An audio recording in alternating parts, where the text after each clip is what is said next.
कहते भाइयों बहनों, आज़ादी के 75 साल पूरे होने पर हर सर पे पक्का छत होगा, हर घर में नल होगा, हर नल में जल होगा, हर घर में LED बल्ब होगा। प्रधानमंत्री जी, वादा तेरा वादा, तेरे वादे पे पूरा देश मारा गया।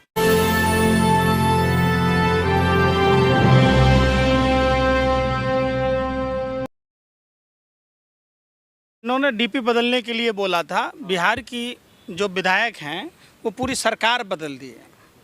समझिए, ये सारा जो मोदी सरकार की नाकामी है। भाजपा के लोग और मीडिया वाले जिस तरीके से विधवा विलाप कर रहे, ये उस समय चुप होते हैं जब महाराष्ट्र में एक चुनी हुई सरकार को ED, इनकम टैक्स, CBI के सहयोग से एकनाथ शिंदे और भावना गवली के नेतृत्व में जिस तरीके से डर और भय और खौफ में सरकार को गिरा दी गई और अलोकतांत्रिक तरीके से आज वही ED, CBI, income tax Eknath Shinde पर कार्रवाई नहीं कर रही है।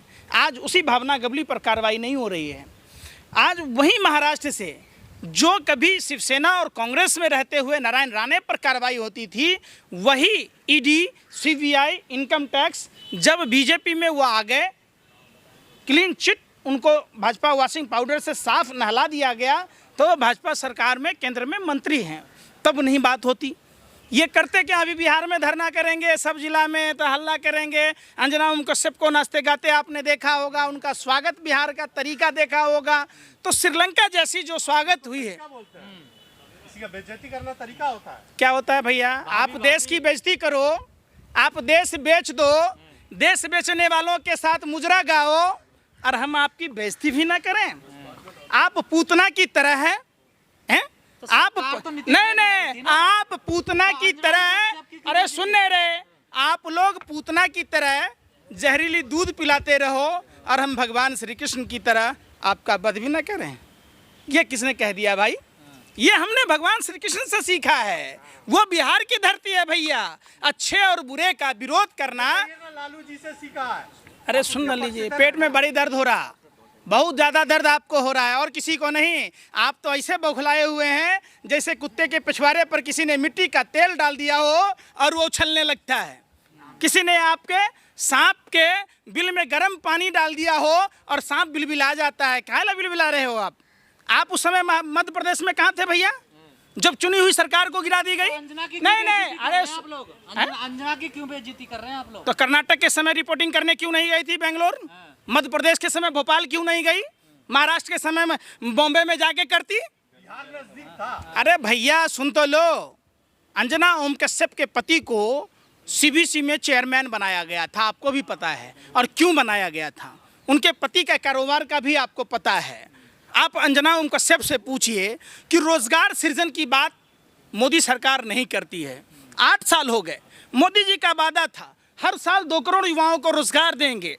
देश का युवा भविष्य होता है। युवाओं का भविष्य 2018 में जो वैकेंसियां निकली थी उसके खिलाफ आज भी देश का युवा कोर्टों के चक्कर काट रहा है, उस पर रिबेट नहीं चलाएगी। आप पूछिए अंजना ओम कश्यप से, देश की सबसे बड़ी चैनल हैं और सबसे बड़े पत्रकार हैं, क्यों ना करें?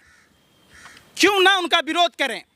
वही अरे सुन तो लो भैया, उस समय विरोध करें क्या कर रहे हैं आप? हैं? महिला का अपमान कर रहे हैं। पूतना कौन थी भैया? पूतना कौन थी? महिला ही थी ना। तो क्या हुआ समझिए, ये सरकार तो नीतीश ने गिराई। अरे ये महिला बन के नहीं गई थी, वो पूतना की तरह गई थी। बिहार के जो कृष्ण की तरह है, लोगों ने उनका विरोध किया। इसका मतलब आप कृष्ण का विरोध कर रहे हैं। आप लोग सब हिंदू विरोधी हैं। आप सब लोगों पर हिंदू विरोध का केस होना चाहिए। एलिगेशन लगा रहे आप? हम नहीं लगा रहे, आप लोग कर रहे हैं। हमारा धर्म सिखाता है, सुनिए, हम रावण का पुतला इसलिए जलाते हैं, रावण का इसलिए वध किया गया कि रावण गलत था। ठीक है? आपके हिसाब से पत्रकार रावण की तरह है? आप लोग आतंकवादियों से भी गए गुजरे हो। आपने 2000 की जाली नोट छापने के बाद आपकी अंजना दीदी ने कोई डिबेट चलाया कि गुजरात के स्वामीनाथ मंदिर में 2000 नोट छापने की मशीन पकड़ी गई, 2000 का नोट पकड़ा गया, तो आपकी अंजना दीदी ने और आप अंजना दीदी के लाडले भाई ने, सुनो, दलाली भरवाई, अरे दलाली भरवाईगिरी बंद करो। अडानी के पोर्ट पर बार बार ड्रग्स का रैकेट पकड़ा गया, अंजना ओम कश्यप का एक डिबेट बता दो। अंजना ओम कश्यप को पूछना चाहिए, पूछता है भारत, और अंजना ओम कश्यप, अर्नब गोस्वामी, रजत शर्मा जैसे पत्रकारों पर थूकता है भारत। पूछना चाहिए कि देश के युवाओं को क्या आप नशेड़ी बनाना चाहते हैं? आप नहीं सवाल पूछोगे। आपको पूछना चाहिए अंजना दीदी के आपको कि गुजरात में जहरीली शराब का मास्टरमाइंड कौन है? खुद प्रधानमंत्री के गृह जिले में अवैध कारोबार होता है। गृह मंत्री, अरे सुनिए, आपकी दीदी होगी, हम सब सुन लो, आपकी दीदी, आप उछल रहे हो, पक्ष ले रहे हो। अरे बेशर्मो, शर्म करो। उसी पत्रकार नहीं, आप एक विषैले आतंकवादियों से भी ज्यादा खतरनाक एक ऐसी पत्रकार का पक्ष ले रहे हो जो गुजरात जहरीली शराब में ये नहीं पूछती कि जिस गांधी और पटेल का गुजरात विश्व में विख्यात है, उस जहां शराब बंदी है वहां अहमदाबाद से शराब बनाने का केमिकल कैसे लाया गया। आप नहीं सवाल पूछते कि जिन लोगों के सर से माँ बाप का साया गया है, जिन माँ बहनों का सुहाग गुजर गया, जो बच्चे यतीम हो गए, जिनकी किडनियां फेल हो गई, जिनकी आंखें चली गई, इसका जवाबदेह आपकी अंजना दीदी है। आपकी अंजना दीदी है। सुनो, फिर मैं क्या कह रहा हूं? तो बेशर्मो, आपके पुछवाड़े पर किसी ने मिट्टी का तेल छिड़क दिया कि कुत्ता भी बेवजह नहीं भौंकता, और आप जैसे पत्रकार भे भे भे 24 घंटा भे भे करो। वहां डिसाइड कर लो दीदी दोनों में से कौन से की है। सुनो, दीदी तो उनकी ही है, और हमारी तो दीदी है ही नहीं। हमारी तो अपनी बहन घर पे, दीदी नहीं होती। अरे सुन तो, अरे गो बैक के नारे तो लगने हैं। श्रीलंका जैसे हालात देश की हो गई है, कौन जवाबदेह है? प्रधानमंत्री के 18 घंटा काम करने की शैली बैंकों को दिवालिया बना दिया, देश को खोखला कर दिया, देश परेशान है। प्रधानमंत्री कहते भाइयों बहनों, आज़ादी के 75 साल पूरे होने पर हर सर पे पक्का छत होगा, हर घर में नल होगा, हर नल में जल होगा, हर घर में LED बल्ब होगा। प्रधानमंत्री जी, वादा तेरा वादा, तेरे वादे पे पूरा देश मारा गया। तब आपकी अंजना दीदी कहाँ तथैया कर रही होती है? तो आप नहीं पूछते अंजना दीदी से? प्रधानमंत्री ने कहा था 2022 में किसानों की आय दुगुनी कर दी जाएगी, तब तथैया कहाँ कर रही थी आपका अंजना दीदी? अरे सुन तो लो, सवाल इसको मोदी जी से पूछना चाहिए कि मोदी जी, ये तो आप आज तक सुनिए, बिहार में गद्दारी किसने की? महाराष्ट्र में किसने की? कर्नाटक में किसने की? बताओ, मध्य प्रदेश में किसने की? अरे सुन लो, आप सुन लो, इतनी औकात नहीं है आप जैसे पत्रकारों की कि जो सवाल पूछे कि गद्दारी, सबसे बड़ा गद्दारी तो है देश बेचने वालों से। जितना गोरे अंग्रेजों ने देश को नहीं लूटा, आप पत्रकारिता करते हैं बेशर्मो, शर्म आनी चाहिए। गोरे अंग्रेजों का बनाया हुआ पुल आज तक हावड़ा का पुल जिंदा है, अटक है, लेकिन मोदी जी के यहाँ नर्मदा नहर परियोजना का उद्घाटन करते ही 24 घंटे में जैसे रुई का पुल 4-5 बूंदों में, अरे बारिश के 4-5 आपने, अरे भैया आपने रुई का बनाया था। क्या कहते थे प्रधान? ऐसा नहीं, अरे सुन तो लो, यही प्रधानमंत्री जी कहते थे भाइयों बहनों, दिल्ली में सत्ता में बैठा निकम्मा, बॉर्डर पर सारे बॉर्डर सिक्योरिटी फोर्स हथियार कहाँ से आते? अरे प्रधानमंत्री जी, ये तो बताओ कि भाजपा का प्रदेश उपाध्यक्ष मेघालय का चकला घर कैसे चलाता है, उसके फार्म हाउस में 400 दारू की बोतलें कैसे आती है? आप पूछो, बच्चों का तस्करी करने वाला भाजपा का नेता कैसे होता है? भारत की खुफिया जानकारी देने वाला भारतीय जनता पार्टी का नेता कैसे होता है? भारत में कोकीन रखने वाला भाजपा का नेता कैसे होता है? अमरनाथ यात्रा में विघ्न डालने वाला भाजपा का नेता कैसे होता है? आप तो बताओ प्रधानमंत्री जी, आप इसका मतलब आपके स्पीच के हिसाब से आप निकम्मे हो, आप निठल्ले हो, आप कमजोर हो। इन्होंने तो अपने पिताजी को नहीं छोड़ा।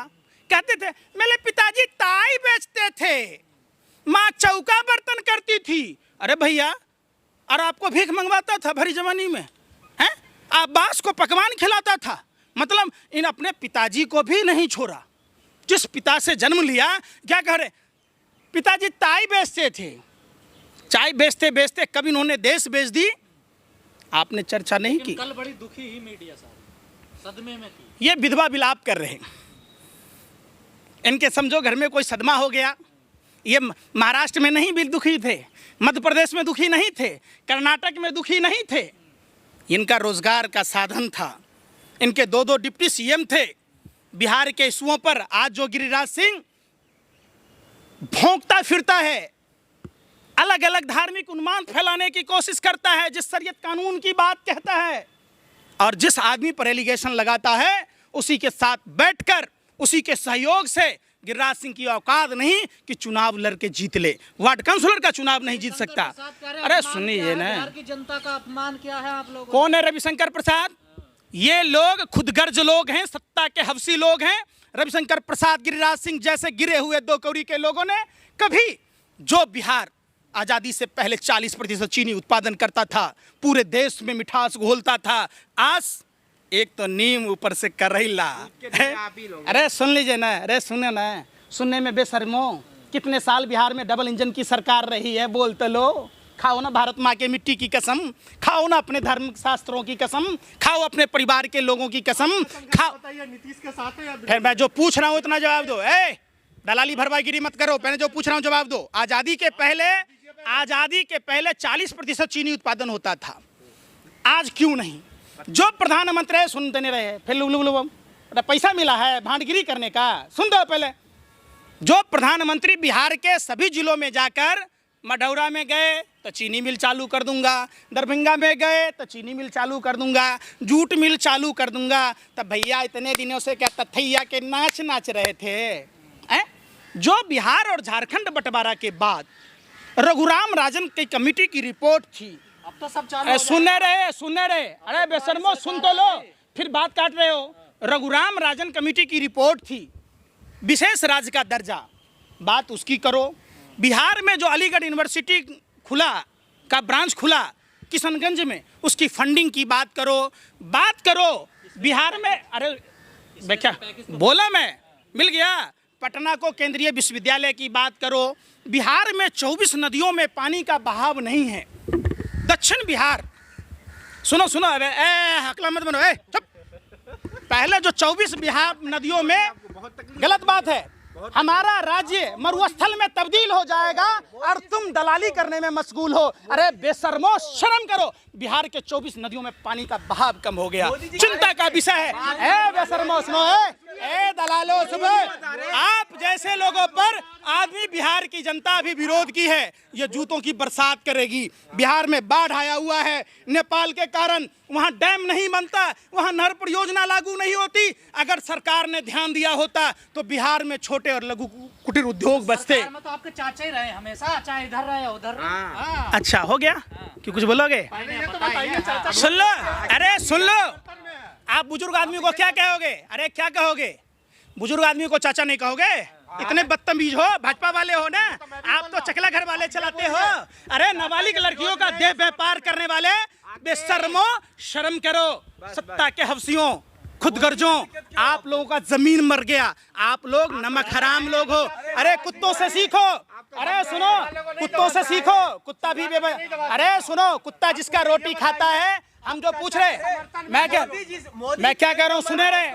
भाजपा के जो भी विरोध में होगा, भाजपा चूंकि देशद्रोही पार्टी के लोग हैं। अच्छा, भाजपा देश की कंपनियों, बिल्कुल नहीं। अरे सुन, वायरल हुआ कि राशन दुकान पर राशन वाला कह रहा है कि जब तक झंडे नहीं लोगे तब तक हम राशन नहीं देंगे। उस गरीब आदमी के पास राशन लेने का पैसा नहीं है, 2 वक्त का रोटी खाने का पैसा नहीं है, उस आदमी पर आप कैसे थोप सकते हो? जिस तरीके से आपने कोरोना काल में 150 रुपया में, सुने रे, अरे सुन तो लो बेशर्मो, सुन तो लो, जो पहले सुनो, 150 रुपया अपना थोपरा घर घर तक दिखाने में लगाए थे, तो क्या 20 रुपया के झंडा देने की औकात मोदी जी की नहीं है? हैं? सवाल नहीं पूछोगे कि ये जो अरबों रुपए के विज्ञापन में खर्च किए जा रहे हैं, क्या मोदी जी फ्री में घर घर 20 रुपए का झंडा नहीं दे सकते? और इन्होंने 52 सालों तक अपने कार्यालयों में झंडा क्यों नहीं फहराया? और ये अमृत महोत्सव काल की बात है। अरे सुने रहे, अपने कंगना दीदी वाले आजादी का अमृत महोत्सव बनाओगे 1947 वाले, जो हमारे बाप दादाओं ने कुर्बानी दी? ये तो बता जाओ। ऐसी ही बड़ी खबरों को देखने के लिए जुड़े रहिए हमारे साथ।